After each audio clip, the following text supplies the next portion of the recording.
Я вот сейчас попробую объяснить, что я имею в виду.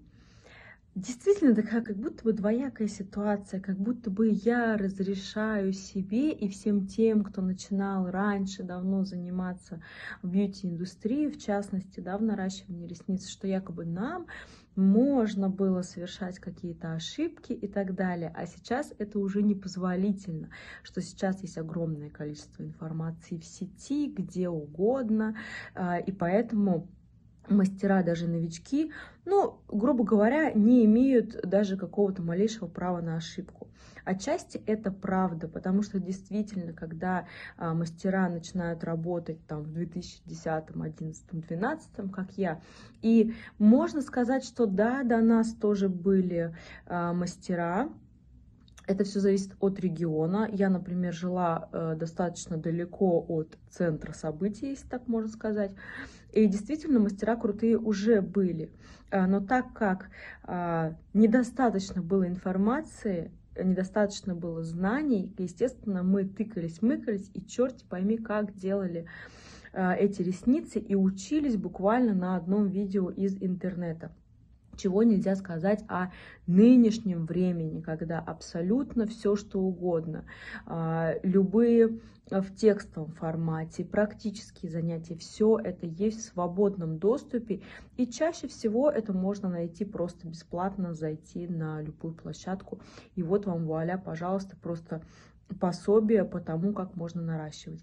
И в этой части вот я абсолютно убеждена, что действительно тогда раньше посмотреть что-то и научиться чему-то было гораздо сложнее. Это нужно было, опять же, если вы живете в каких-то отдаленных районах, нужно было кучу денег, чтобы поехать куда-то к какому-то крутому преподавателю, чтобы обучиться и так далее. Либо тыкаться, мыкаться самой и как-то самой додумываться и понимать вообще, как что работает. Вот чем я, собственно, и занималась.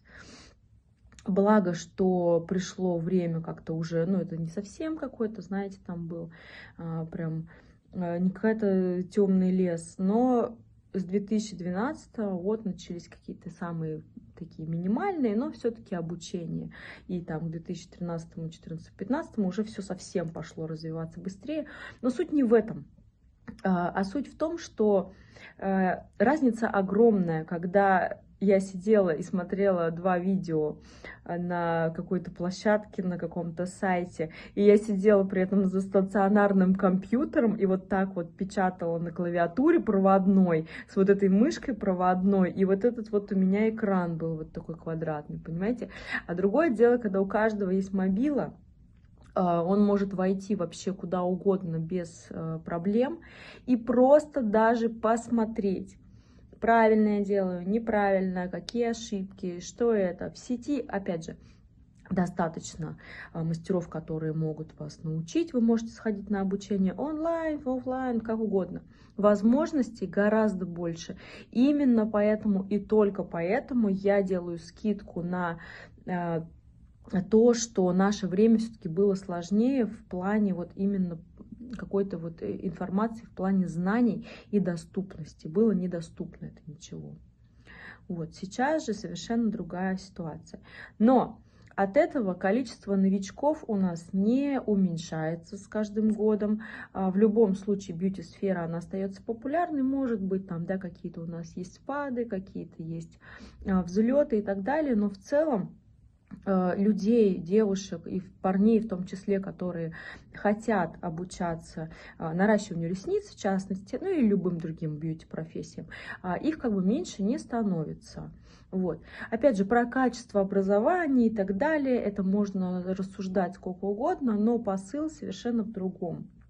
В том, что на сегодняшний день, даже если вы новичок, у вас как будто бы на самом деле меньше прав на ошибку, чем было у нас стариков. Вот. Это не потому, что что-то вот и должна я похвалиться или вас как-то принизить. Нет, наоборот, я к чему и веду. Что в сети сейчас очень много можно встретить вот этих проверяльщиков, которые звонят, и звонят они и пишут именно новичкам. А новички, надо понимать, что это самая такая ну, уязвимая зона. То есть быть новичком в любой сфере — это правда сложно.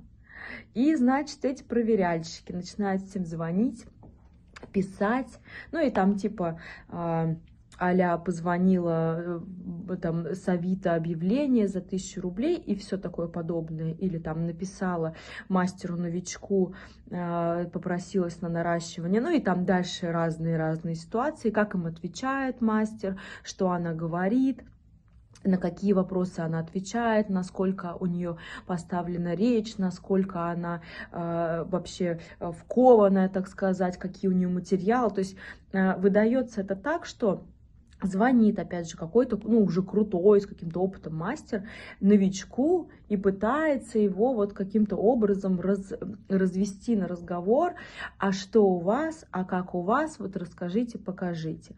И новички, конечно, они теряются, но, боже ты мой, никто не будет спорить, что, опять же, в любой сфере, если вы новичок, то вы, конечно, будете плавать, вы, конечно, будете отвечать что-то не то, может быть, путаться и так далее. Это нормально, ничего в этом страшного нету.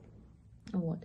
Это все равно с опытом же придет, правильно? Даже то, как вы рассказываете клиенту обо всем, в чем угодно, по телефону об услуге, если она хочет записаться, или это уход после процедуры, вы все это с навыком говорения каждодневного, это все у вас нормально выработается, привьется, ничего в этом нет страшного. Вот. Поэтому вот эти все мне абсолютно не нравятся видео, где вот я позвонила новичку, вот у нее стоит 500 рублей. Я о том и говорю, что когда я начинала, то у меня стоило, во-первых, 500 рублей, и сейчас можно найти за 500 рублей, да, ресницы. Что я считаю очень дешево, что в нынешние времена можно и подороже наращивать. Вот. И второй момент, что... Какой? Я забыла. И второй момент, что действительно работа там типа на диване на каком-то и так далее. Это все вот нашими опытными мастерами, вот этими провокаторами, оно выносится на публику, как вы посмотрите, она работает на диване, вы только поглядите, что ж такое происходит. Опять же, забывая, что когда вы новичок, совершенно у вас может не быть никаких финансов. Вы, может быть, просто действительно в каком-то сложном, трудном положении находитесь, вам нужно зарабатывать, вы там покупаете какой-то курс или что-то как-то учитесь, стараетесь, поэтому всех под одну гребеночку, как говорится, не нужно. Не нужно ставить всех в одну линию. Поэтому есть, конечно, безответственные мастера, такие-сякие, короче, плохие работы, за 1000 плохо, за 2 плохо, за 15 плохо. Это все понятно. Но я к тому и говорю, что новичкам всегда сложнее. И их провоцировать вот такими своими звонками или сообщениями, ну, лучше не стоит. Я не очень это поддерживаю, потому что это не совсем правильно. Помню, как я рассказывала такие чудеса, Господи Боже. Я рассказывала норковые ресницы, конечно, силиконовые какие-то были. Конечно, мне так хотелось, чтобы у меня была клиентская база. Мне так хотелось, чтобы ко мне хоть кто-то приходил, кроме моих подруг, там, которые самые первые ко мне приходили. Да, я делала плохо, я делала ужасно, я делала все антитехнологично совершенно. Но я себя и прощаю, и оправдываю, с другой стороны, за счет того, что все-таки это было такое время, было просто-напросто физически невозможно нарыть этой информации, посмотреть, как правильно и так далее. Вот. Но еще раз, если кто-то чем-то занимается, и у него есть к тому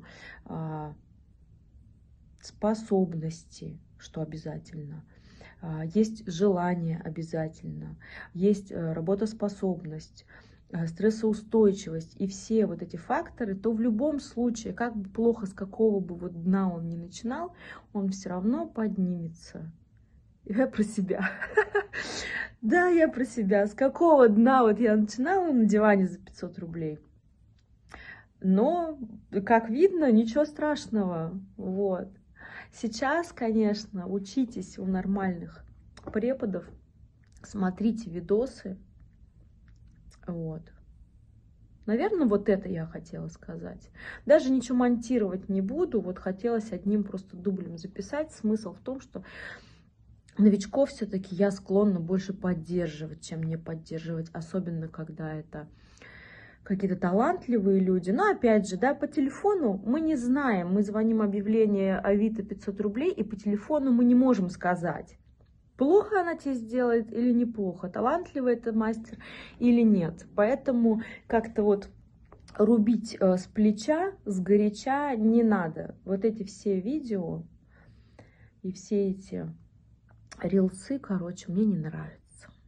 А новичков надо поддерживать, потому что действительно, если есть способности, если есть желание работать и развиваться, то и будет хоть за 500 рублей человек начинать, хоть на диване, он все равно вырвется и всем вам покажет. Понятно? Эти, как я их назвала? Не провокаторы. Как они называются? Ну, короче, вы поняли.